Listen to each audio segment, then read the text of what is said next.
strawberries here. They've just been hulled with a small knife, and if you have a small knife, just cut the core out rather than just lop the top off and waste all that beautiful strawberry there. Little knife, just hull them, and so you're sort of cutting in to the core rather than cutting it flat off and wasting all that beautiful strawberry there. So these strawberries have just been washed, drained. We're going to put a little bit of lemon juice through them.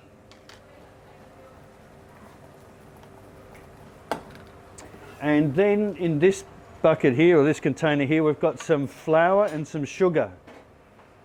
Now that seems a little bit weird to add to strawberries, but we just want a little bit of extra sweetness, even though these strawberries are really good at the moment. And the flour is going to make a bit of a sauce when we bake them, because this is going to be baked in the oven for about 15 or 20 minutes.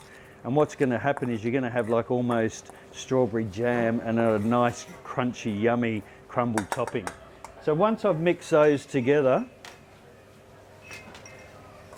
then I'm just going to put the strawberries and the flour sugar mixture into my container. It's a little oven proof container, so it can go in the oven, and I'll get that all in there. Okay. All right. Now my crumble mixture is some sugar, a little bit of salt, a little bit of cinnamon, because again, like that dish I did, the entree, we want, you know, a bit of spice, a bit of sweetness in there as well, a bit of acid from the strawberry, so we're getting a full flavoured dish.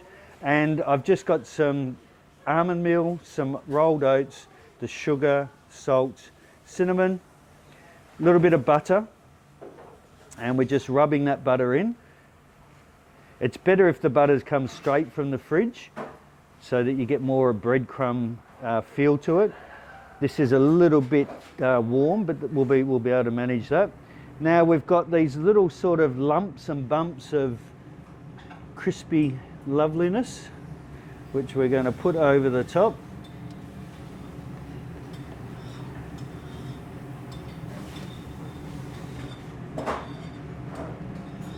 And again, this is something you could have in the fridge. You could have it made up, ready to go, and then when your guests have had their main or whatever, pop it in the oven, go out and have another glass of wine or a beer, and everybody's happy. So I'm going to pop that in the oven while Mark's cooking his main.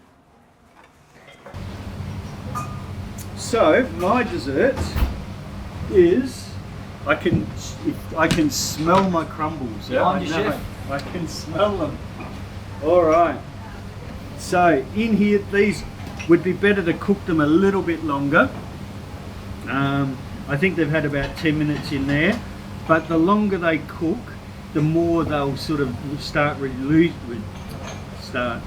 losing their juice into the sugar and flour and make more of a sauce. This is nearly there. It's about 2 or 3 minutes off. But we've got, no, we'll go with that. Yep. We've got, no, I could eat this now. I don't think we're going to have a problem with that. Beautiful fresh strawberries.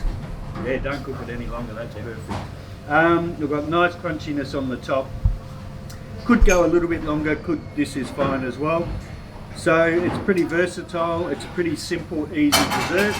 You wouldn't have to fill it up as much as that. That's because Mark and I got big appetites.